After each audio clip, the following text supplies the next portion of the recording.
with your girl. TGIF, it's Friday. Let's get it on Friday. Ooh, it's Friday, baby. Hey, we gonna keep it short or we gonna keep it brief. Stay tuned.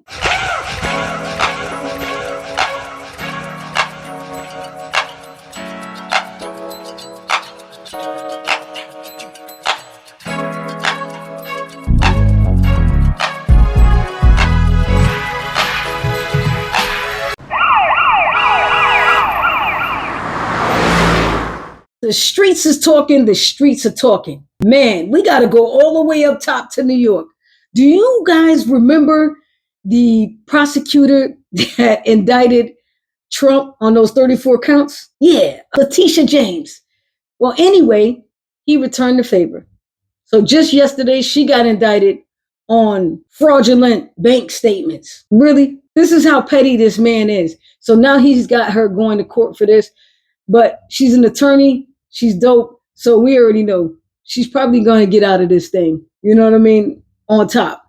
But just going through it is, he wants to make her work, basically. Wants to make her life a living hell like he's doing all of us in America. Yeah. So another person that understands this thing of the man-child that we have as a president is South Carolina Circuit Judge Diane Goldstein. She's the lady, or Goodstein. She is the lady whose home caught on fire. And it's funny though, just before that, she had received numerous death threats, right? Numerous. Now, you know, all of these death threats, I'm going to say they came from MAGA. You know why? Because she blocked the South Carolina Election Commission from releasing voter files to the DOJ as part of Trump's executive order aimed at permitting non-citizens from registering to vote, something that's already illegal. It's just bananas. She said, and I quote, turning over that data to the Trump administration could cause irreparable damage to voters' rights to privacy. She fought and she tried, right? But it doesn't even matter because you know he owns all the Supreme Courts. So South Carolina Supreme Court overturned that. So now they got the records. But she tried and lost the House. Allegedly. They didn't say he did it, but I'm just saying it's real fishy. All around the same, you know, put it together. It's a puzzle, y'all. Bing. Yeah, it fits. Is what I'm saying. If our president wasn't such a man-child, he does this all the time. Like if you do not agree with him, he's coming for you. That doesn't make sense. It also doesn't make sense is the participation award. See, we didn't make that up. White people, you made up the participation award. And this is why he and other people like him feel that they should win something even though they didn't win anything. He lied, cheated, and stole. And yeah, he's sitting right there in the White House. He lied, cheated, and stole to get in there. And he's been on this illustrious tour, y'all, making money. He got golf courses everywhere. He making deals. He flying out on our dime to make deals for himself. To date, he has made over $4 billion as the president of the United States. And y'all was mad at Obama's tan suit. You can't make this up. And because he's such a man-child, right? And this is the thing. He's such a man-child that he is always in competition, whether it was Obama, Biden. He always still talks about Biden. Here Biden is sick, doing his own thing. He's a regular citizen also too. Even though he's a former president, him, Bush, all the ones that are still alive, Obama, you know, they're just living their lives. And you know, he's still bringing them up. I can tell you, other presidents were never even thinking about him unless it was something that concerned him, that he did, that they couldn't change or what have you. But other than that, Obama lives rent-free in this man's head. So look, this is the latest man-child, I need a participation award crybaby thing he got going on. So pretty soon they're going to announce who receives the Nobel Peace Prizes, right? So he's dead set on thinking that he's going to get a prize. I don't understand. A Nobel Peace Prize? For what? Make it make sense, y'all. Why would he receive the award? He has created nothing but havoc. He has made this like a living hell for a lot of people. You got air traffic controllers that make six figures that ain't getting a paycheck. So they got to call in sick to do another job somewhere else. This is crazy. This man throwing people out right now. Nobody's talking about the 1,200 missing immigrants. Where the hell are they? Word on the street is he just threw them out of the back of a plane and they washing up on shores. That's what the word on the street is. And at this point, I don't put nothing against this president because he is definitely a man-child. It's crazy. So the latest news from Norway, they're bracing themselves because they know he's not getting a Nobel Peace Prize, but he's thinking he still got a chance. He ain't got a chance in hell to win no Nobel Peace Prize. None. And the reason why they're bracing themselves is because now he could throw tariffs on them. He could say that now they're our enemies, right? We ain't gonna believe him though. He can also make them leave larger contributions for NATO. It's just ridiculous. The tit for tat. And it's embarrassing. I don't know about you guys, but I'm hella embarrassed that this guy is our president. That's saying we are all idiots for voting for him. But we know who the idiots are. MAGA. Yeah, you jackasses. You and all the far right Republicans. You guys are the jackasses that keep spinning this. Remember now, when he goes down, that means the whole administration goes down. Remember that. Because I can tell you right now, we can't wait. We can't wait. Because it's going to happen. But yeah, they're only embracing themselves because of that. Now look, as far as I know, Norway hasn't done anything to us. Not at least in 2000, anything. So it's crazy. Now, the reason why he wants this Nobel Peace Prize, right? One, he thinks he's doing a great job, you guys. I don't know if that's dementia or if he has some other disability, because you got to have like some sort of mental imbalance to really think that you destroy everything and think you should get a prize for that. Yeah, your prize should be prison. That's the prize you should be getting. But yeah, he's mad because one person on the list. There's only four presidents that ever won the Nobel Peace Prize. In 1906, good old Theodore Roosevelt won. Yes. And then in 1919, Woodrow Wilson won. 2002, my boy, Jimmy Carter, boy. God rest his soul. What an amazing man. He is literally one of my favorite presidents. Great man. And he deserved that for sure. Because he was a big humanitarian. And the person that makes our current president heated, you know, the man child. Guess who it is? I'll wait. Yes, Barack Obama. He is mad. Barack Obama received the Nobel Peace Prize in 2009.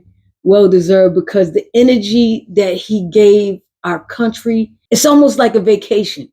When we think of it, whenever you think of something going wrong in our country, just remember the vacation we was on when Obama first came in, right? Just remember that feeling, that electricity, that togetherness, somewhat, should I say. We all were on board. It was beautiful. So yeah, since Obama won, he wants to be the next one to win. It's never going to happen. So yeah, he's probably going to put tariffs on them. And I just wanted you guys to know, so you know that they're not our enemy. Our president is just a man-child, and he's having a tantrum, which he will have once they announce that he definitely is not getting one. He will not receive a Nobel Peace Prize. And if he does, they might as well throw out the whole program, the whole Peace Prize, because it's worth nothing then if he gets one, is what I'm saying. Anywho, that is what the streets is talking about.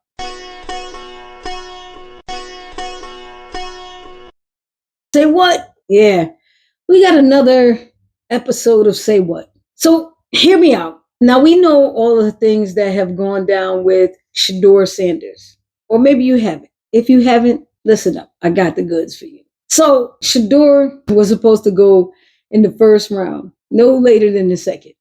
He ended up going in the fifth round at 144. fifth round, 144. He was cool, calm, collective, chill, even though we know it wasn't right. This is what they did, right? So since then, he has not started. He is the third string, or he was the third string. And it was Flacco and the kid, Dylan Gabriel. And then it was him. He was the third. So now Flacco got hurt and also got traded to the Bengals, right? And I know he's so like, thank God, right? Because the Browns is bugging. So now that put Dylan Gabriel in the first position, and it put Shador in the third still. Yeah, you're hearing what I'm saying. So the first string quarterback got hurt. So the second string quarterback stepped up to become the first string quarterback. But the third string quarterback, Shador, stayed as the third string quarterback. There is no number two quarterback. There is no backup to Dylan Gabriel. I know. Make it make sense, because it's not. The math ain't mathing. So look what the Browns is doing, right? So the Browns still haven't told Shador he was going to be number two. Nope, didn't tell him that. Instead, this is what they're doing. They're bringing up the practice quarterback who didn't make the team. The practice quarterback who didn't make the team is now the number two guy, and Shador stays at 3. Now, make it make sense. And everybody's like, well, he went in the 5th round. They keep going by that. And mostly it's white men.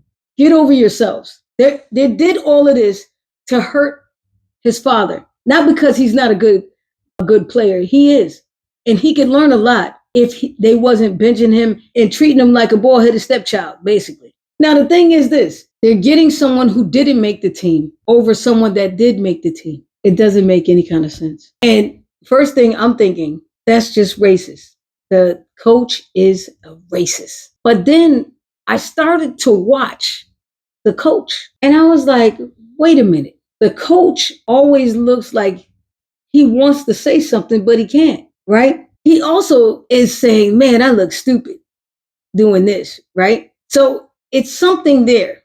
So listen to my theory is this. Before Shador went to any team before the draft, the NFL had a sit down with all the owners and said, listen, no one is going to draft Shador Sanders into the 5th round. 43, 44, anything after that, you can, if it's his turn, he comes up, then that's where you draft him. Now, when you do draft him, you cannot play him. He cannot play, at least for the first year. No matter what happens on your team, he can never step foot on an NFL field as a quarterback, whether he's first or a backup. He cannot. So what do they care? All of them is like, okay, in agreement. So whoever got him couldn't play him.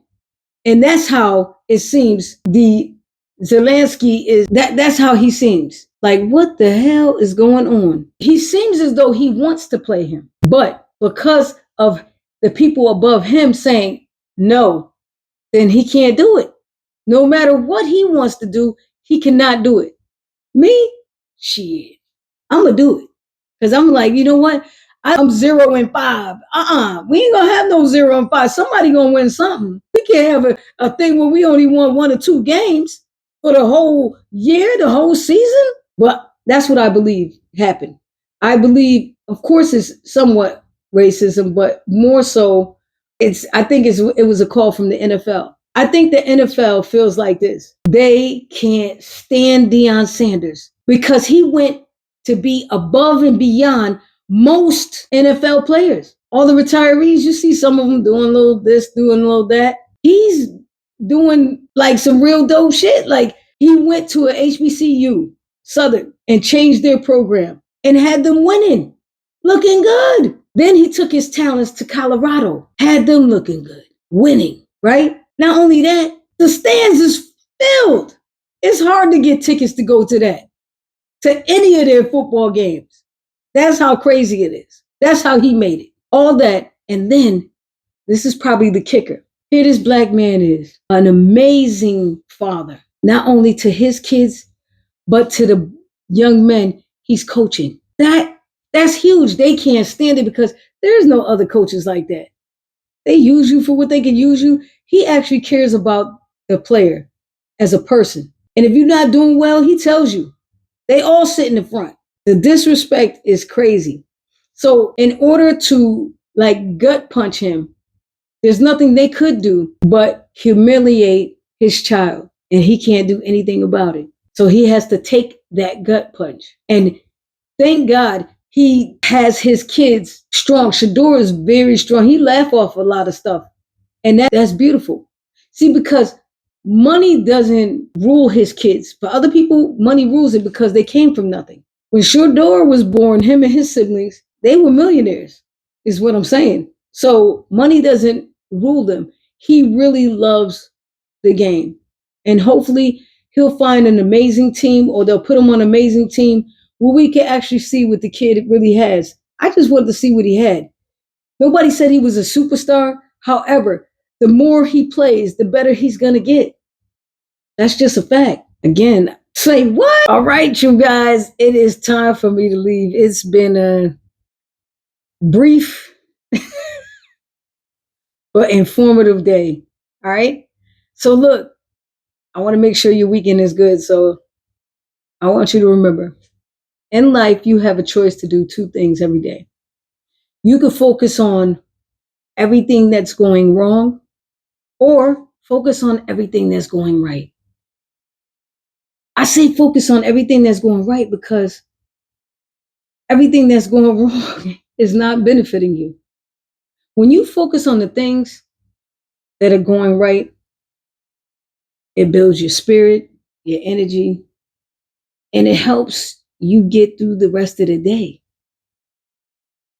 I'm just saying. I still need you to get up. Yeah, you get up, get out, and go for what's right. I'm saying.